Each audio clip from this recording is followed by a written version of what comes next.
We now begin part 2 of our special report with the last 3 press clippings I promised you. The first is from Time magazine, October of 2002. Because of investment losses, most companies that offer defined benefit pension plans no longer have enough money set aside to meet their future obligations. Next is from the New York Times in October 2003. By the end of last year, the Social Security system owed retirees and current workers benefits valued at $14 trillion. The system's assets, in contrast, were only $3.5 trillion. And here's the last of the press clippings, which pretty much sums up the whole crazy situation. This is from Newsweek magazine, December of 2003. On Wall Street, there are big, well-connected fish, and then there are regular little investors who are the fish food. Pretty scary, isn't it? Many people feel like the whole system is designed to intermittently give them hope, then lull them into complacency and clean their clocks. This turmoil of recent years, the potential economic damage of profligate deficit spending, and government policies either already implemented or being considered in legislation, leave us as investors in totally uncharted waters.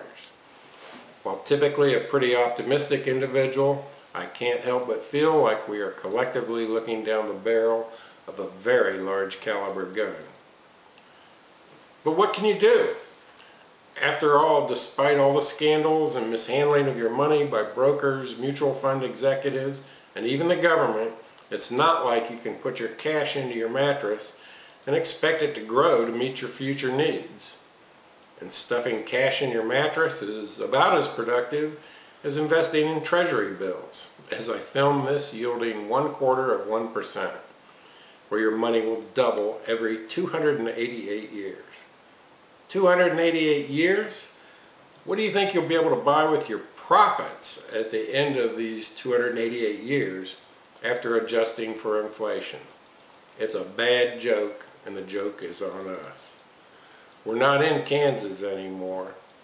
Pay no attention to the man behind the curtain. I'd like to suggest that it's time to make a change, way past time actually. And while you and I cannot together transform the national economy, we do hope to forge an alliance with you to effect positive change, at least in our own lives. The status quo is simply unacceptable. We're going to do this thing. It's time to find a safe, profitable alternative, an investment that you control. Sure, there are plenty of other places to put your investment capital, but how comfortable are you going to be with them in the years ahead? If you're willing to trade safety for minuscule returns, you can buy bonds, CDs, and money market funds. If you don't mind the risk of losing some or all of your investment, you can gamble on stocks, real estate investment trusts, futures, options, junk bonds, derivatives, and dozens of other vehicles that can mean big wins or big losses.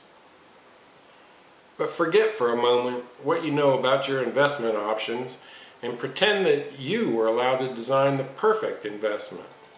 If there were no limitations to your wishes, you'd probably want an investment that you, not some nameless, faceless expert, control. An investment that brings great predictable returns year in and year out, no matter what's happening in the local or national economy. An investment secured by something real and solid, which has inherent worth and is something you can put an actual value to, so you know that its worth isn't driven by speculation or fear. An investment so safe that your banker does it every single day, and so safe that the IRS has approved it for your retirement fund. An investment so proven that it's been around longer than the stock market, longer than the United States itself, even longer than paper currency. An investment that doesn't require insider information to work for you, or a PhD to understand. An investment in your own hometown, which you can drive past a check on, more tangible than just a statement received quarterly in the mail. In short, an investment that gives you safety, security, control, as well as high fixed yields, and that is hands-off and hassle-free at the same time. Boy, wouldn't it be great if such an investment vehicle were already available to you? Well, guess what? Your perfect investment already exists. It's called private mortgage lending. Let's cut to the chase. The bottom line is that private mortgage lending opens up to you an avenue to earn relatively high rates of return while exposing yourself to a relatively low level of risk. And that's what we're all looking for, isn't it? The return of our capital and on our capital. Now maybe you've never heard of private mortgage lending, or you've heard of it but haven't been able to find information about how it works.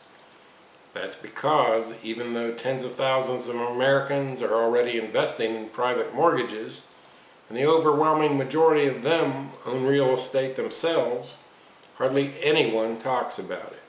And there's a reason for that. There are a lot of people who don't want you to know about this investment option. Lest you think that this is about to become some paranoid, there's a conspiracy of silence rant, let me explain. Your investment advisors, retirement plan custodians, and securities brokers won't tell you about private mortgage lending for a very simple reason. It's an investment that you make all by yourself. There's no load, no brokerage fee, no override, and therefore no way for them to make money. Private mortgages are made outside the system, and as you know, the system is how these folks profit. Your banker doesn't want you to know about private mortgage lending either.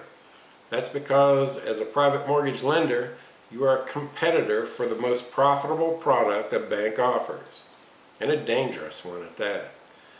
As a private individual not bound by all the rules, policies, traditions, and time frames that banks must follow, you can make loans more quickly, more easily, and more flexibly than a conventional lender.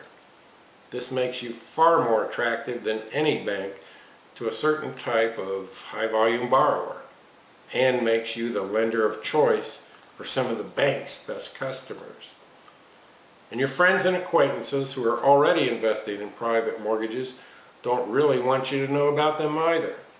That's because they perceive that there's a limited demand among borrowers for these types of mortgages.